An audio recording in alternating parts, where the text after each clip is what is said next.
Hi guys, and welcome back to day 6 of Inktober. So today I'm focusing on a more iconic object-based image, and I had a lot of fun with this one because I didn't have to worry about it looking correct because it's just melty wax, and I had a lot of fun with designing the shapes for this one. That's one thing that I do get a lot of enjoyment from, is when I can push and pull on the shape language of objects like this, because it doesn't have to ultimately look very much like a human. So it was really nice to be able to take a little bit of a break from people and work on this one. And sorry I keep inking this so far at the top of the image. It's funny because that is much more uncomfortable than having it closer to the center of the image and me drawing with it much closer to myself. So I don't know why I just kept doing that, but I will try to be more careful about that in the future, making sure that it's nice and squarely in the frame and closer to me, because then I can enjoy it a little bit better. But I did have a lot of fun with this one. I actually went in with a much thicker micron pen to start off with. Most of the time I'll start with a smaller one, and then I'll be careful about the placement of the thicker ones. But again, because this was a very simple image, there's not a lot of competing areas that I needed to make sure was balanced out with the thickness of the line weight. So I was able to go in with, I believe it was my 0.5 for most of the outline of the candle itself. And this is one of the things that I love about using multiple sizes of pen, is I can go in and get the broad strokes in one, which was my 0.5.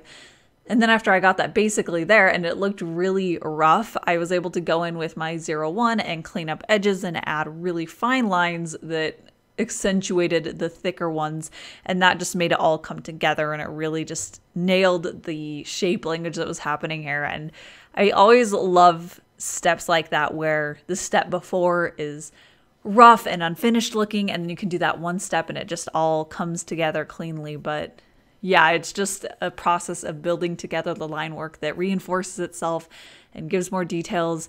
And I just had a lot of fun with this one. I was letting myself enjoy putting marks in slightly different places and not really needing it to be as representative of an actual person or an actual object that existed, because I could really push the design on this.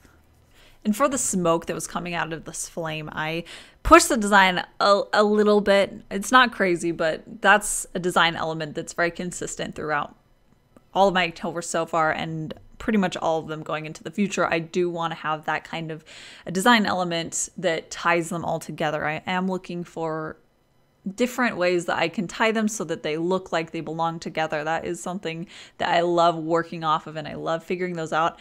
But this one, I pushed the way that it curved back into it a little bit more, so it has a little bit more hook to it, I guess, and I really like that look. I think that I might push the way that this kind of a smoke design interacts with itself a little bit more in the upcoming images.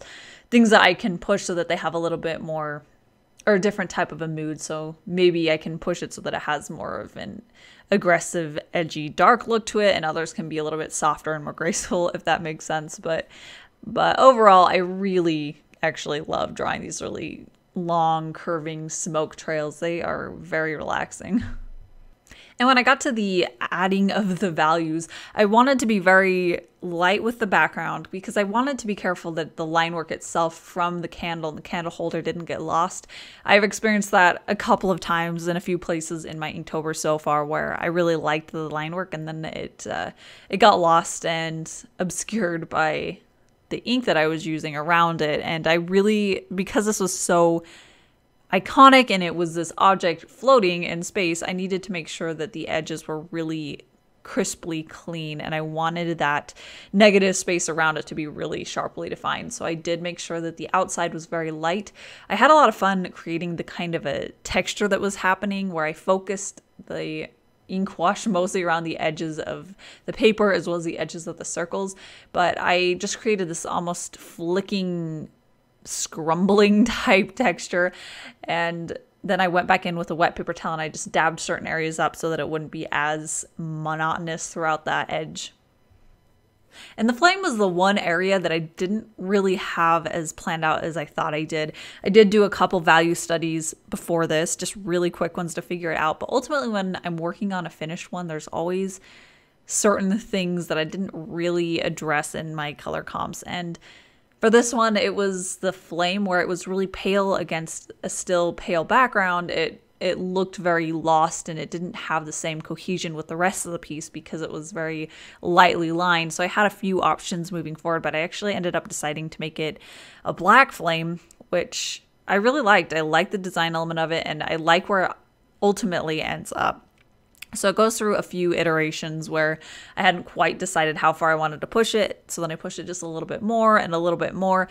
And ultimately it ends up pretty much entirely black with a few little white dots. And then when I was about to walk away, I decided that I just needed one more little focal point area. So I draw in a little crescent moon with my Jelly Roll white pen, and that actually really finished the piece off for me. I was really excited that this really small detail made it work in a lot better way than it did before. And I think it's mostly just because it helped make that flame a real strong focal point.